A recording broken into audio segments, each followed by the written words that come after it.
Hello, good evening. I'm so happy to be back. Today is Friday, November the 5th, 2010. October is way behind, and we are celebrating a new month. I want to say thank you to all my viewers and my sponsors.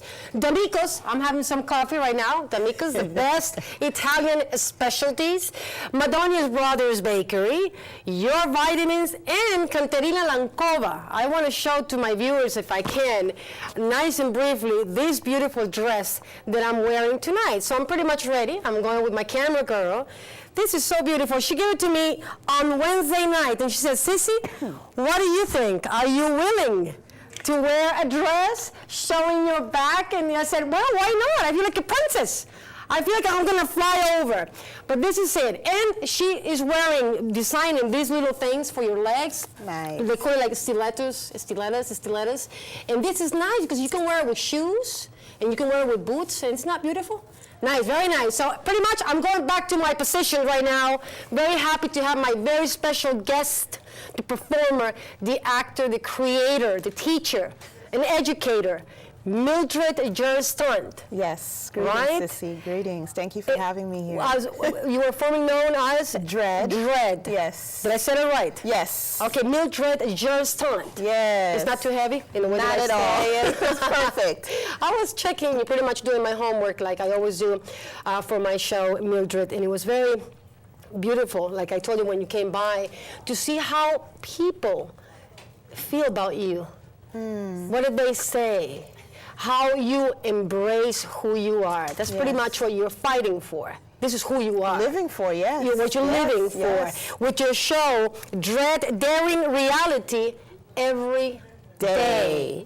So I want to talk, if we can, about how you came up with this idea, how you decided to put it together.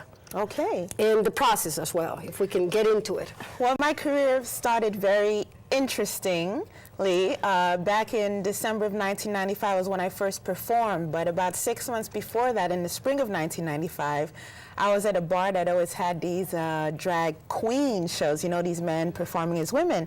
And they started having something called drag king shows. And drag kings are women who perform as men, you know, play with gender. And I was watching them, and I wasn't a performer. I had just graduated with my bachelor's in computers from Pace University. And I was watching these women perform, and I just felt so empowered by the performance. They were being fluid in their gender expression and playing both female and male roles. And I had a vision that I was going to give it a try. And so I went up to one of the drag kings, and she came over to my place and helped me put on like my first facial hair. And helping me out. And as I was looking in the mirror, I was putting on this facial hair and creating this male character, which I end up calling Dread, you know, from Mildred.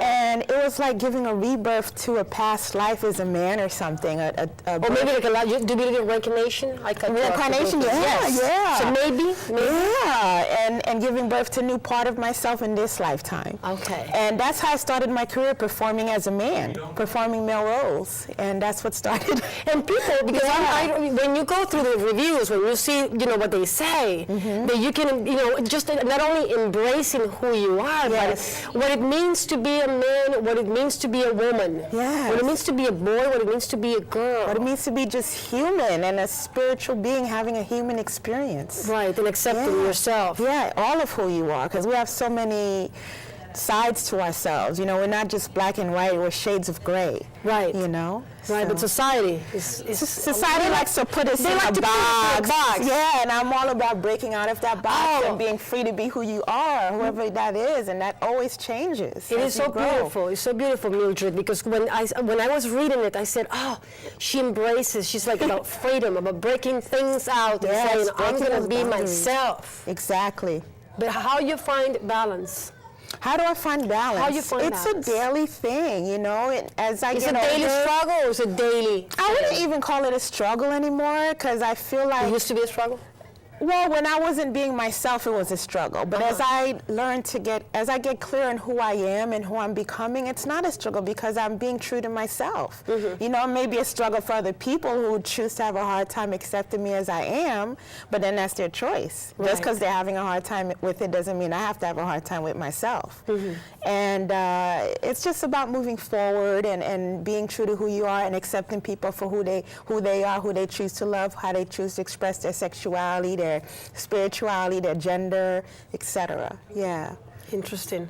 It's very interesting because as far as I'm concerned, when you're watching TV and you see all the movies and the TV shows, it's so much pressure. It's so much pressure, and you have to follow the rules, and you have to be this way, you have to be that way, and all of us, we have to make adjustments, whether we want or we don't. Because I'm like a free spirit myself. Yes, yes, I yes. am, but I'm learning, you know, doing my homework, doing this show live. You learn a lot along the way, and you make mistakes. Yes, and that's okay. And I was talking to one of my associate producers last week, Alex, and he says, Sissy, you have to get more specific.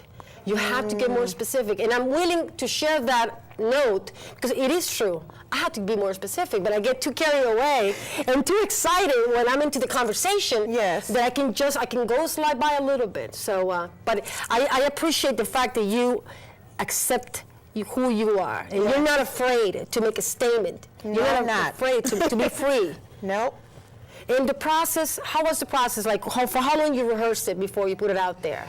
Rehearse what, my particular Your show? particular show, your particular well, you know, as I mentioned earlier, in '95 is when I was inspired, and then 6 months later I started my performing, and it just snowballed. You know, at that time, it was just perfect timing, divine timing. Drag kings were really hot at the time, and I was performing with a drag king troupe, and we had press from all over the world every week at our shows, and I wasn't speaking. I was doing a lot of lip syncing and doing transformation from man to woman on stage, and then I realized I had to use my voice. I had a story to tell, and I would go out in public disguised as a man, and I started journaling my experiences, how I was treated different as a man versus my woman self, and that's how my one woman show came together, which is a mix of, you know, monologue and poetry and comedy dance and music, everything, everything. education, you know. And Yes. it's about my true experiences, being my woman self versus being disguised as a man at times in public. I Yeah. saw the pictures. Oh my God, you look like a guy. But I see you coming here, and you're so, number one, and I want to say it because people are interested in this kind of things. Look at this woman. She doesn't wear any makeup. Except my black lipstick. Except your black lipstick, but I'm looking at you, and you don't wear any foundation, no eyeliner. I don't like And if it. I get closer, it's just beautiful. Thank you. You're lucky that you don't need it. I hope not. No. And you have to be It's very brave. rare. Very rare. You that don't I feel was- naked without makeup? Not at all. Not at all. When I was